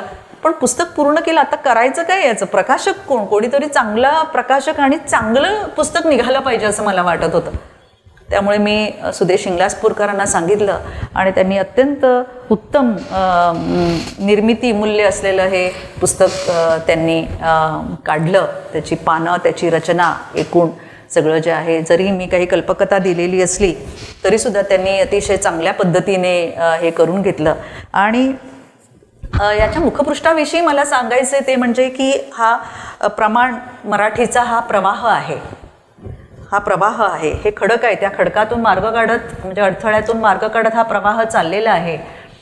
आणि वेगवेगळ्या बोलींचे, वेगवेगळ्या समाजाच्या, वेगवेगळ्या धर्माच्या जे मराठी भाषक लोक आहेत त्यांनी ज्या साहित्याच्या पणत्या याच्यामध्ये सोडून दिलेल्या आहेत त्या कशा वाहत आहेत हे मी याच्यामध्ये दाखवून दिलेलं आहे. त्यामुळे मला असं वाटतं की हे एक प्रसादचिन्ह आहे एकूणच. म्हणजे आज मराठी भाषेला अभिजात भाषेचा दर्जा मिळालेला आहे, परंतु ख्रिस्ती समाजाचं एक फार मोठं योगदान आहे. कारण आज आपण जेव्हा बघतो की मराठी पुस्तकं छपाई 1806 जेव्हा कॅरी आणि हे सगळे लोक होते यांनी आपल्याला मुद्रण कला अस्तित्वाला आली त्या काळामध्ये आणि ग्रंथरूपाने पुस्तकं आपल्या हातामध्ये आली किंवा विचार होते लोकांचे ते आपल्या हातामध्ये आले. आणि त्याच्यानंतर अनुवादित स्वरूपाचं खूप साहित्य झालं. सगळ्यात मोठं म्हणजे मोल्सवर्थचा ग्रियर्सन मोल्सवर्थ यांची कोश वाङ्मय, त्यांनी खेड्यापाड्यात जाऊन सगळ्या त्या बोलींचा अभ्यास केला आणि त्यांनी दाखवून दिलं की आपल्याला या देशामध्ये राहायचं आहे तर आपल्याला या लोकांची भाषा आली पाहिजे आणि त्या भाषेचा अभ्यास झाला पाहिजे. कारण तोपर्यंत मुद्रणकला नव्हती आणि तोपर्यंत ग्रंथ प्रसिद्ध होत नव्हते, लोकांच्यापर्यंत आपले विचार पोहोचत नव्हते. म्हणजे आपल्या पुढे दर्पण आहे की 1832 साली दर्पण आलं आणि त्यानंतर 1842 ज्ञानोदय नावाचं अमेरिकन मराठी मिशनने त्यांनी नियतकालिक सुरू केलं, जे अजूनही सुरू आहे. त्या काळातल्या सगळ्या ज्योती मंदावत गेलेल्या आहेत, परंतु ही जी ज्ञानज्योत लावलेली आहे ती आजही चालू आहे. त्याचं स्वरूप कदाचित वेगळं झालेलं असेल, पण त्या काळामध्ये लोकांची अडचण समजून मराठीतून आणि अमेरिकन लोकांनी मराठी शिकून मराठीतलं हे जे नियतकालिक चालवलं, म्हणजे कोशवाङ्मयाच्या स्वरूपामध्ये, नियतकालिकाच्या स्वरूपामध्ये, अनुवादाच्या स्वरूपामध्ये त्यांचं खूप मोठं योगदान धर्मप्रसारकांचं, मिशनऱ्यांचं आहे.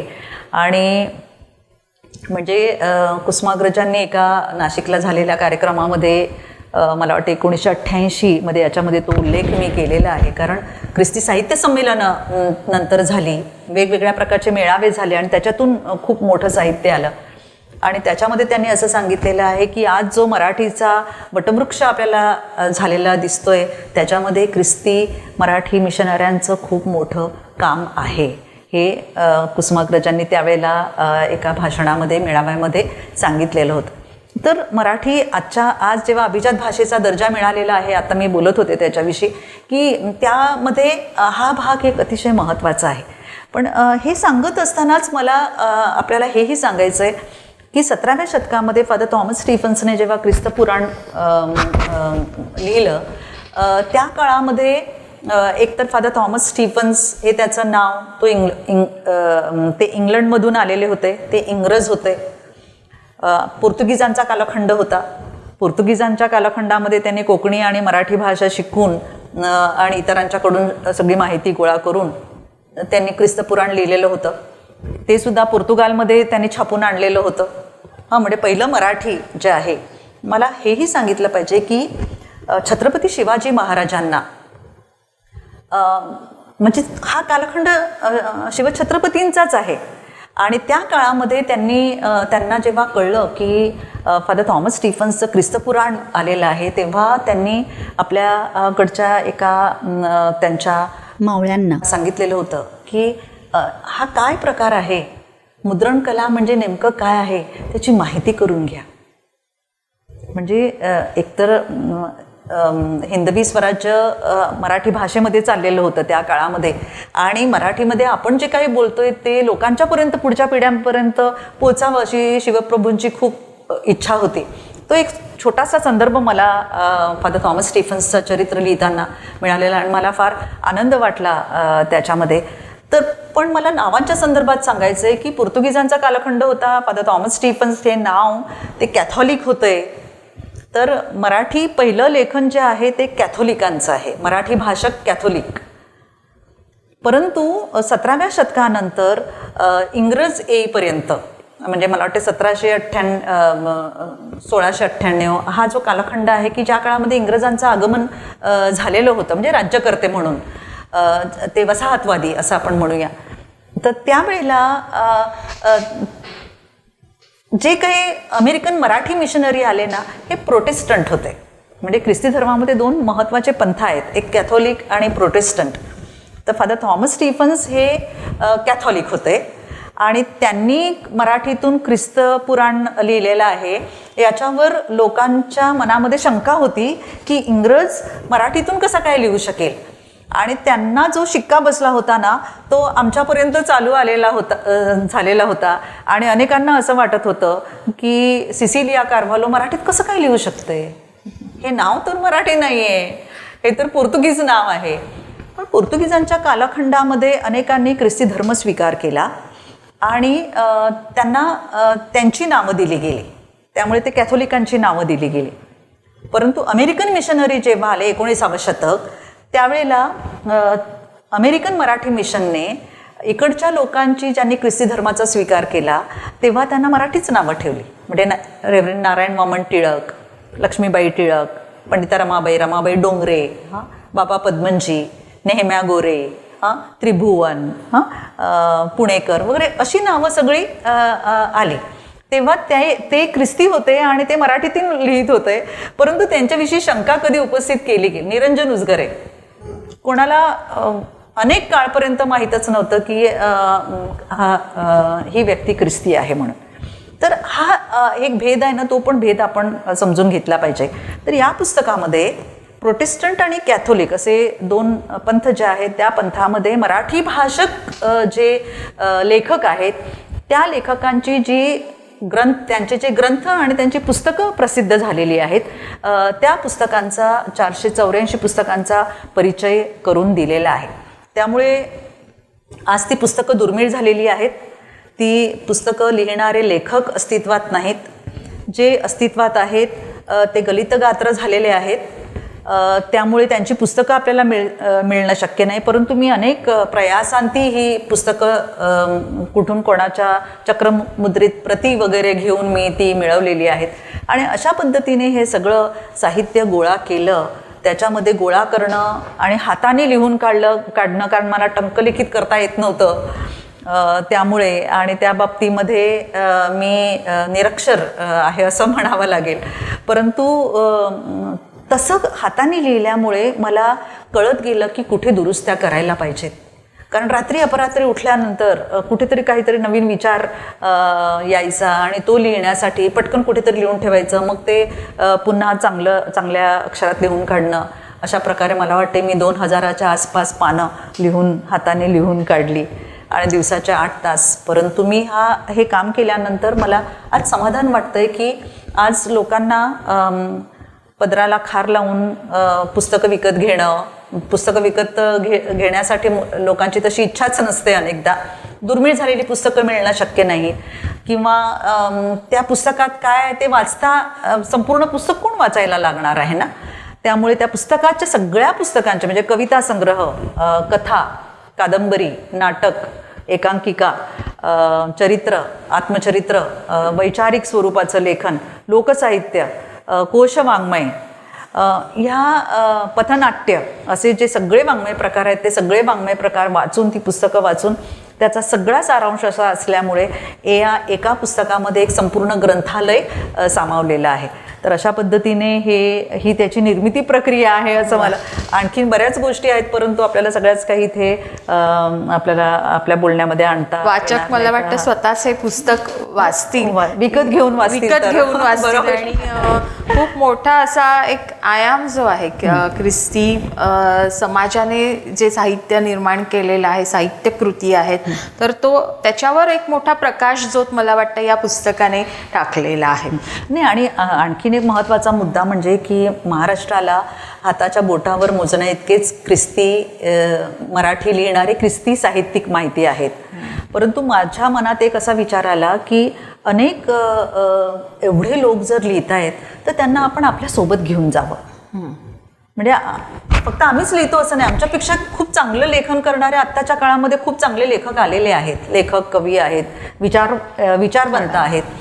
तर या लोकांचा महाराष्ट्राला परिचय व्हावा हा महत्त्वाचा मुद्दा आहे. म्हणजे एक तर अभ्यासक्रमात लावलेला आहे, त्यामुळे पुढच्या म्हणजे विद्यार्थ्यांच्या ज्या पिढ्या आहेत त्यांना तर त्याचा अभ्यास करता येईलच. परंतु जे ख्रिस्ती समाजातले आहेत ज्यांना हे पुस्तक वाचायचं आहे त्यांना, आणि जे ख्रिस्ती नावाचे लेखक आहेत त्यांनी ते दुसऱ्यांनी वाचावेत आणि त्यांना कळावं की मराठी भाषेची एवढी सेवा केलेली आहे. म्हणून अभिजात भाषेचा मुद्दा मला फार महत्त्वाचा का वाटतो की अभिजात भाषा म्हणजे 2500 वर्षापासून जेव्हा आपण सांगतो तेव्हा ते सगळ्यांचे पूर्वज होते ना. वेगळ्या धर्मस्वीकाराचा मुद्दा नंतर आलेला आहे, खूप उशिरा आलेला आहे, पण तोपर्यंत आपले पूर्वज होतेच ते ना. त्यामुळे त्यांना झालेल्या यातना आहेत त्या सगळ्या आपल्या यातना आज पण आपण अनुभवतो आहोत वेगवेगळ्या पद्धतीने, वेगवेगळ्या प्रकारांनी. परंतु हे सगळं बघत असताना आपल्याला असं वाटतं की एवढ्या सगळ्या काळाचा जो प्रवाह वाहत गेला पुढे, जो याच्यामध्ये दाखवलेला आहे की एवढ्या प्रवाहात हे सगळं वाहून नाही गेलं, तर त्यांनी आपलं स्वतःची पणती निर्माण केली, स्वतःचा दीप तयार केला आणि समाजाला प्रकाश दाखवण्याचा, मराठीतून आपल्या बोलभाषेतून त्यांनी दाखवण्याचा प्रयत्न केला. ही खूप मोठी गोष्ट आहे. तर त्या सर्वांना आपण आपल्यासोबत घेऊन जावं आणि महाराष्ट्रासमोर आणावं असं मला वाटलं. आणि हेच एक मोठं प्रसादचिन्ह आहे असं मराठी भाषेच्या संदर्भात आणि अभिजात भाषेच्या संदर्भात असं मला वाटतं. नक्कीच की प्रसाद चिन्हेचं विविध स्तरांमधून स्वागत होत आहे. म्हणजे की अनेक जण याच्यावरती लिहत आहेत, बोलत आहेत आणि खूप छान एकूण मराठी सारस्वताने प्रसाद चिन्हेचं स्वागत केलेलं आहे. आणि अजूनही मला वाटतं वाचतील आणि अनेक जे अभ्यासक आहेत, संशोधक आहेत त्यांच्यासाठी सुद्धा एक महत्त्वाचा दस्तऐवज प्रसाद चिन्हेने निर्माण केलेला आहे.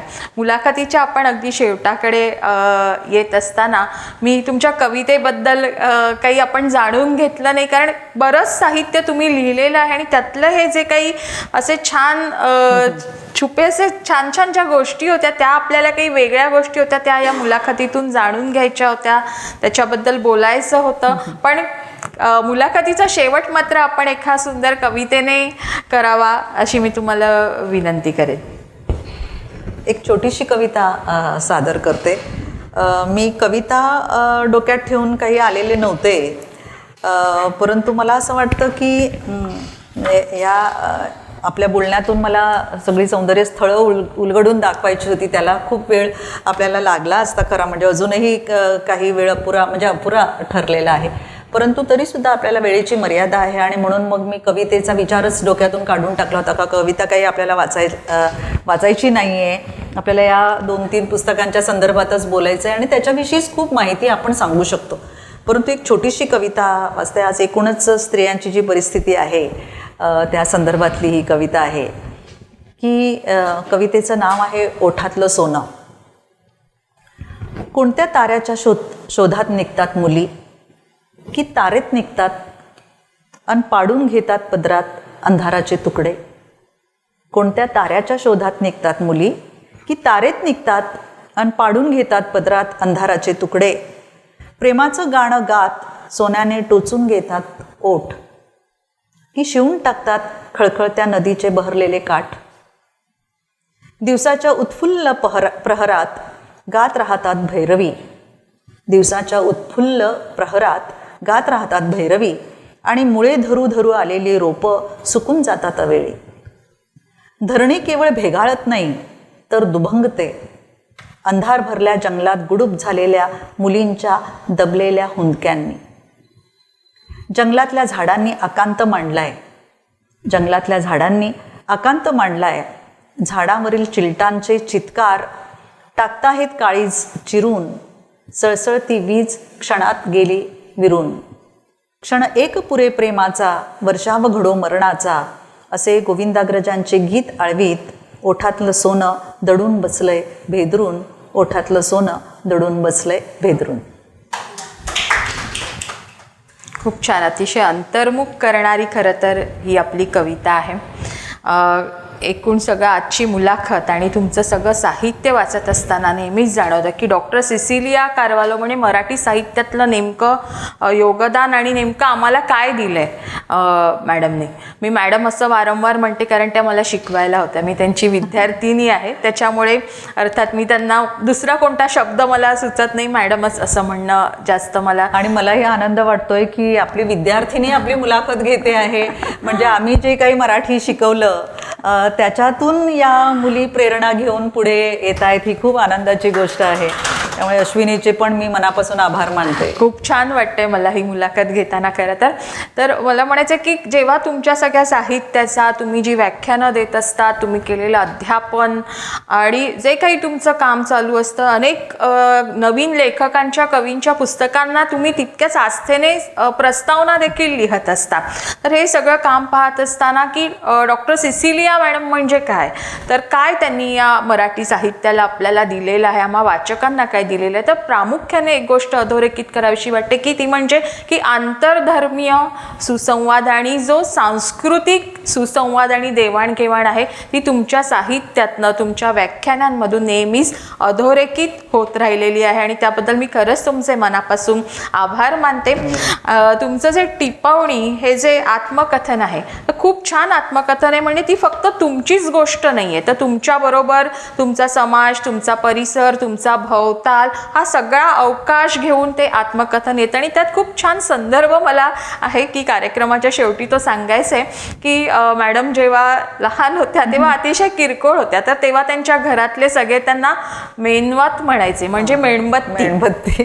आणि ते त्यांनी म्हटलं की मला मेनवात म्हणायचे, पण बहुधा ते एका भविष्याचं एक त्यातनं सूचन होतं. आणि खरंच आज जेव्हा तुमचा सगळा प्रवास पाहतो तेव्हा ही किती सुंदर मेणबत्ती आहे की जी स्वतः जळते आहे. म्हणजे हा सगळा अभ्यास म्हणजे एक साधना असते, स्वतः बैठक मारून बसणं, ती पुस्तकं मिळवणं आणि त्याच्यावरती ही साधना असते. म्हणजे स्वतः कुठेतरी जळून घ्यावं लागतं तेव्हा आपल्याला दुसऱ्यांना छान प्रकाश देता येतो आणि तसंच जळून टाकता येतं. आणि तसाच तुमचा संपूर्ण साहित्य प्रवास राहिलेला आहे आणि असाच तो अखंड राहावा अशा मी आपल्याला शुभेच्छा देते.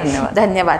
आणि काही प्रश्न असतील. मी आपलं अशी एक वेगळी कॅप्टनशिप करावी. मराठी भाषा समृद्ध काय, म्हणजे जसं ते सगळं ख्रिस्ती साहित्यातल्या साहित्याचा तुम्ही त्याचा परिचय आणि सगळं करून दिलं आहे, तसं ज्यू साहित्यिकांनी मराठींनी खूप केलेलं आहे.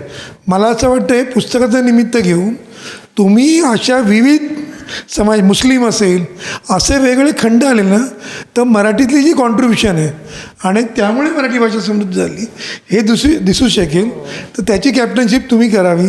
आणि परत तुम्ही राज्यभाषा मराठी विकास संस्थेत आहात, तुम्ही साहित्य संस्कृती मंडळात, तुम्ही जर हे सांगितलं मराठी भाषा का समृद्ध आहे तर त्याची कारणं ती आहेत. जसं आपण म्हणतो ना विविध नद्या येतात एकत्र येऊन आणि तशी ती मराठी भाषा झालेली आपल्याला तिथे सांगता येईल. तर तो तुम्ही करावं असं मला वाटतं. नाही, जेव्हा हे पुस्तक उत्तम कांबळेंनी वाचलं ना, त्यांना मिळालं आणि त्यांनी वाचलं, त्यावेळेला त्यांनी मला नाशिकच्या एका भेटीमध्ये सांगितलं की पुस्तक मी, आणि त्यांनी पत्र पण लिहिलेलं आहे, मला पत्र पाठवलं पोस्टाने.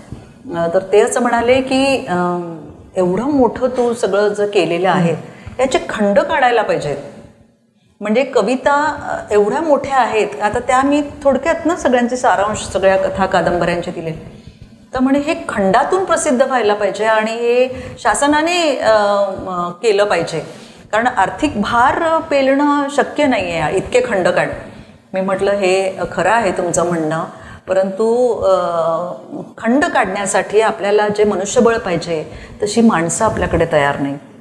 आणि त्यामुळे मला एकटीला करावं लागलं हे, कारण आणि मी कोणाचीही मदत नाही घेतली. म्हणजे मी ते सगळं टंकलिखित करताना दुसऱ्यांची मदत घेणं आवश्यकच होतं, परंतु सगळ्यात मोठं श्रेय म्हणजे यशवंतराव चव्हाण विद्यापीठ, मुक्त विद्यापीठाला, की त्यांनी सांगितलं नसतं तर मी केलंच नसतं. ते केलं, थोडंसं केलं, म्हणून मग नंतर मोठ्या अभ्यासाकडे मी वळले. परंतु ते करत असताना मला जाणवलं की हे माझ्या एकटीचं काम नाही आहे, कारण त्याला जी शक्ती लागते ना, मानसिक शक्ती लागते ना, ती आपल्या एका जन्मामध्ये होणारी नाही आहे. पण मला असं वाटतं की आपल्याकडे गौरव ग्रंथ जेव्हा वेगवेगळ्या मोठ्या लेखकांचे निघाले ना, तेव्हा त्यांनी असे वाङ्मय प्रकार घेतलेले आहेत. म्हणजे वाङ्मय प्रकार म्हणजे वेगवेगळ्या समाजाच्या म्हणजे वेगवेगळ्या प्रवाहातलं साहित्य घेऊन त्यांनी ते गौरव ग्रंथ केलेले आहेत. तर मला असं वाटतं की ज्यू लोकांच्या साहित्यावर थोडं एक मागे काहीतरी एक पुस्तक संध्या जोशींनी केलेलं होतं ना, थोडंसं परिचय आहे, परिचयात्मक अशा स्वरूपाचं. हां, असं नाही. हां, जैन साहित्याचं आहे. जैन साहित्य म्हणजे अल्पसंख्याक जे आहेत ना, त्यांच्या साहित्याचं मोठं योगदान मराठीला, त्यामुळे मराठीचा प्रवाह बुलंद झालेला आहे खरं तर त्यामुळे तसं करायला हरकत नाही. परंतु मला असं वाटतं की त्याला आपण आता आयुष्याच्या संध्याकाळकडे चाललेलो आहोत आणि हे काम भर दुपारी घ्यायला पाहिजे खरं म्हणजे आयुष्याच्या. परंतु पण तुम्ही सांगून कोणाला तरी प्रोजेक्ट द्याल सांगून, तर तुम्ही किंवा तुम्ही तेवढं जरी सांगितलं, म्हणजे संपादक म्हणून आपण काम बघू शकतो आणि त्यांच्याकडून ते सगळं गोळा करून ते संपादित करू शकतो. पण ते खंडाच्या स्वरूपामध्ये आहे. पण मला वाटतं की ज्यू समाजाचं फार मोठं योगदान आहे. आणि आजही काही लोक इथे लिहितात. कारण मी जेव्हा मला वाटते की ग्रंथालयानेच वाशीला परिसंवाद ठेवलेला होता, त्याच्यामध्ये मीच बोलले होते. त्यावेळेला मी अनेक लोकांचा धांडोळा घेतला, म्हणजे साहित्याचा धांडोळा घेतला ज्यू समाजाच्या. त्याच्यामध्ये रेचल गडकर, हो, नंतर बरेच आहेत लोक की जे मराठीतून लिहित आहेत. ॲस्मिन शेखचं तर नाव आहेच आपल्याकडे. आणि मुस्लिम समाजातलं मला वाटतं त्यांनी रफिक सूरज म्हणून जे आहेत अभ्यासक, कोल्हापूरच्या विद्यापीठात महाविद्यालयात शिकवतात, त्यांनी एक सूची तयार केलेली आहे. निदान सूची तरी तयार करायला पाहिजे की एवढे या समाजातले लोक लेखक आहेत आणि त्यांचं अमुक साहित्य प्रकाशित झालेलं आहे. आणि नंतर मग ते जर आपल्याला मिळालं ना आधी, की मग नंतर ते ग्रंथ गोळा करून मग त्याचा सारांश आपण लिहू शकतो किंवा मागवू शकतो आपण. तसा प्रकल्प घ्यायला काही हरकत नाही. परंतु वेळ, शक्ती आणि पैसा म्हणजे भांडवल, मला काय वाटतं की असे इव्हेंट करण्यापेक्षा अशी काही कामं केली तर आपली भाषा समृद्ध आणि अभ्यासकांना त्याचा उपयोग होतो. अगदी हो, हे करायला मला वाटतं ग्रंथालयानेच हा उपक्रम, एवढे तुमचे मोठे प्रकल्प चाललेले असतात आणि बोलीभाषांचाही तुम्ही प्रकल्प घेतला होता मुलांच्या. तर तर तसा अभ्यास होणं फार गरजेचं आहे. आणि तेच आपल्याला सांगेल की आपली मराठी किती गर्भश्रीमंत होती. आणि भाषा आणि धर्म यांचा काही संबंध नसतो. सांस्कृतिक एकात्मतेचा धागा सगळ्यांच्यामधून कसा सरसरत जात असतो हे आपल्याला कळेल. आणि त्या ज्या प्राककथा किंवा प्रतीकं वगैरे जी आहेत ना, मिथकं जी आहेत ना, या मिथकांच्यामध्ये इतकं साम्य विलक्षण आहे की त्या लोकगीतांमधून, लोककथांमधून आपल्याला कळतं. आणि असं वाटतं की खरंच म्हणजे ही भाषा, म्हणजे मराठी भाषा आपली भाषा आहे म्हणून, पण भारतीय सगळ्याच भाषा तशाच आहेत, पण मग ती आपली वाटायला लागते आणि मग आपल्याला आपल्या पूर्वजांशी आपण संवाद करायला लागतो. तर हा आपल्याला जोडणारा अशा प्रकारचा धागा आहे. त्याचा अभ्यास होण्याची फार आवश्यकता आहे असं मला वाटतं. खरं तर ही मुलाखत अतिशय रंगत गेली. वेगवेगळे विषय, वेगवेगळे साहित्य प्रकार, विविध पुस्तकं यावर आपण चर्चा केली आणि तुमचे अनुभव या सगळ्याची सांगड घालत ही मुलाखत आता शेवटाकडे आलेली आहे. अतिशय सुंदर मुलाखत आणि आपण वेळ काढून इथे आवर्जून आलात आणि आमच्या सगळ्यांशी तुम्ही संवाद साधला, याबद्दल मी डॉक्टर सिसिलिया मॅडम यांचे मनापासून आभार मानते. धन्यवाद. धन्यवाद.